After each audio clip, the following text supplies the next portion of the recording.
ఎమ్మెల్సీలకు double bonanza దక్కుతుందనే talk వినిపిస్తోంది. తెలంగాణలోనే 2 MLC స్థానాలకు విడివిడిగా నోటిఫికేషన్ విడుదలపై కాంగ్రెస్ నేతలైతే ఖుషీగా ఉన్నారు. 2 స్థానాల్లోనూ కాంగ్రెస్ నేతలు గెలుపు గ్యారంటీ కాబోతోంది అన్న టాక్ వినిపిస్తోంది.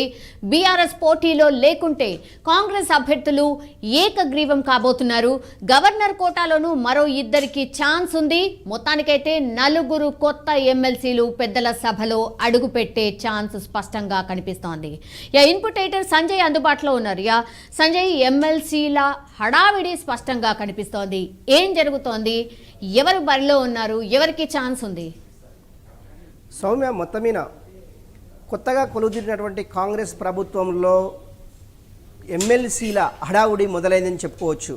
మొత్తము 4 ఎమ్మెల్సీలకు అవకాశం ఉన్న ఒక 2 ఎమ్మెల్సీలు గవర్నర్ కోటలో, 2 ఎమ్మెల్సీలు ఎమ్మెల్యే కోటలో, ఈ 4 ఎమ్మెల్సీలకు సంబంధించినటువంటి కాంగ్రెస్ పార్టీలో పోటాపోటీ నెలకొందని చెప్పుకోవచ్చు.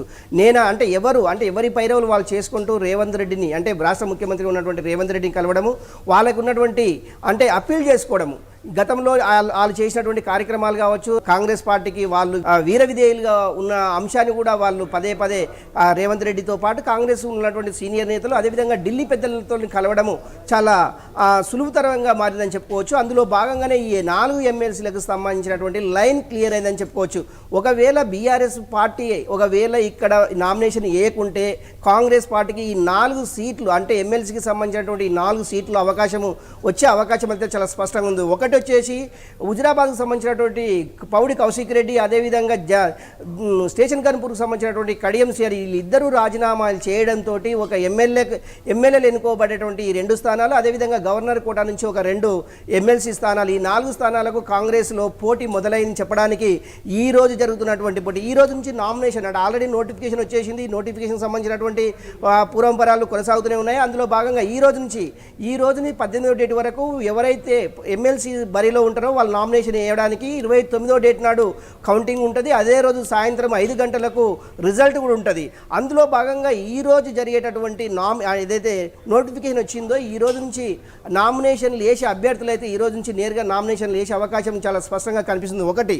రెండవది ఏంటంటే కాంగ్రెస్ గవర్నమెంట్లో చాలామందికి టికెట్లు రాని వాళ్ళు ఎవరైతే ఉన్నారో, ఒకవేళ టికెట్లు వచ్చి కూడా ఓడిపోయిన వ్యక్తులు, కాంగ్రెస్ పార్టీ నుంచి ఎప్పటి నుంచో నమ్ముకొని పనిచేస్తున్నటువంటి వ్యక్తులు ఎవరైతే ఉన్నారో, ప్రొఫెసర్ కోదండ రామరెడ్డి గతంలో టీఆర్ఎస్ ఉద్యమ నేత, టీఆర్ఎస్ పార్టీని వీడి ఆయన సొంత గూడు ఏర్పాటు చేసుకున్నారు. అందులో భాగంగా ఎప్పుడైతే అప్పుడు ముఖ్యమంత్రి ఉన్నటువంటి కేసీఆర్ కోదండరాముకి ఎప్పుడైతే మనస్పర్ధలు వచ్చాయో అప్పటి నుంచి బీఆర్ఎస్కు, అప్పటి టీఆర్ఎస్ మనటి బీఆర్ఎస్ వరకు అంటిముట్టనట్టుగా కోదండరాము వ్యవహరిస్తున్నటువంటి తీరు మనందరికీ తెలిసిందే.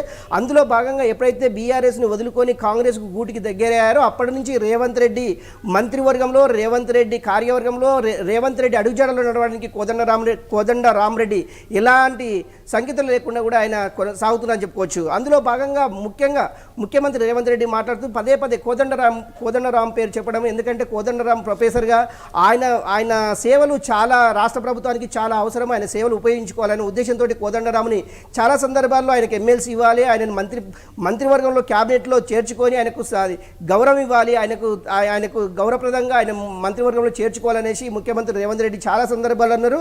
మొన్న కూడా ఒక ప్రెస్ మీట్లో ఆఫ్ ది రికార్డులో కానీ రేవంత్ రెడ్డి చెప్పడం ఒక అంశం ఏంటంటే, ఫస్ట్ కోదండరామరెడ్డికి ఉద్యమ టైం నుంచి ఇప్పటి వరకు తెలంగాణ ఉద్యమంలో చాలా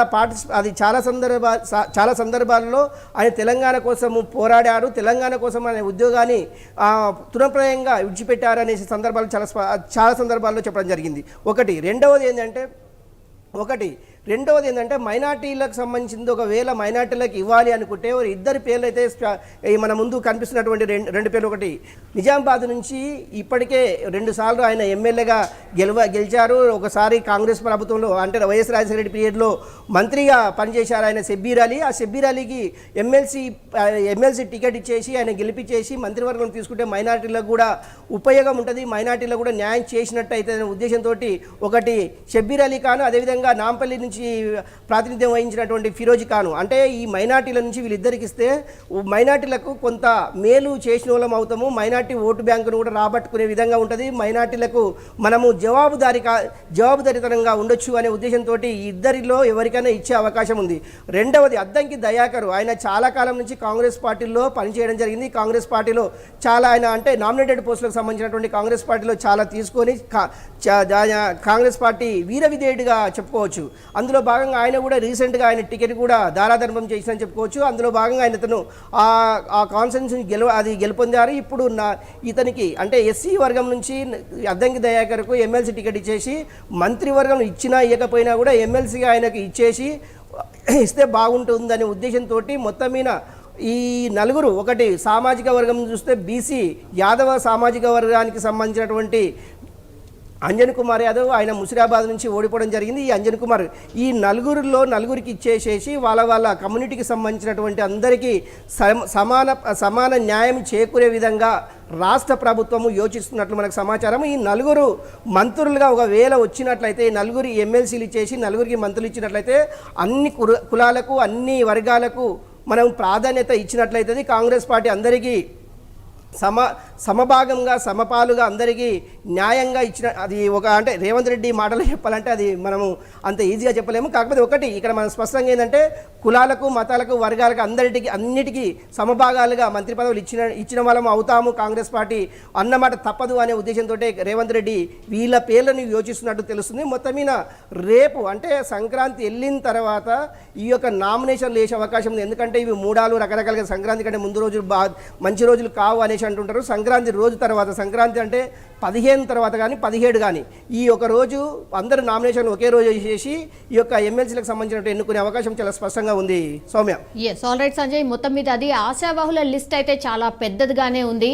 ఎందుకంటే వీళ్ళందరికీ కూడా ఎప్పటి నుంచో ఎదురు చూస్తూ ఉన్నారు, మాకు కూడా పదవులు వస్తాయి అన్నటువంటి ఆశతో ఉన్నారు. కాబట్టి మరి వీళ్ళందరికీ ఈ లిస్ట్ ఏదైతే బయటకు వస్తుందో వీళ్ళందరికీ ఎమ్మెల్సీ యాజ్ వెల్ యాజ్ మంత్రి పదవులు వస్తాయా లేదా అనేది చూడాల్సిందే. బికాస్ కాంగ్రెస్లో చివరి నిమిషం వరకు రాజకీయ సమీకరణాలు మారుతూ ఉంటాయని, నామినేషన్ చివరి వరకు కూడా అభ్యర్థులు ఎవరనేది కూడా ఊహించడం కష్టమని కూడా మరో వాదన కూడా వినిపిస్తోంది. కాబట్టి మరి చూడాలి కాంగ్రెస్ పార్టీ ఏం చేయబోతోంది. నిజంగానే ఇప్పుడు బయటపడుతున్నటువంటి పేర్లు బయట వినిపిస్తున్నటువంటి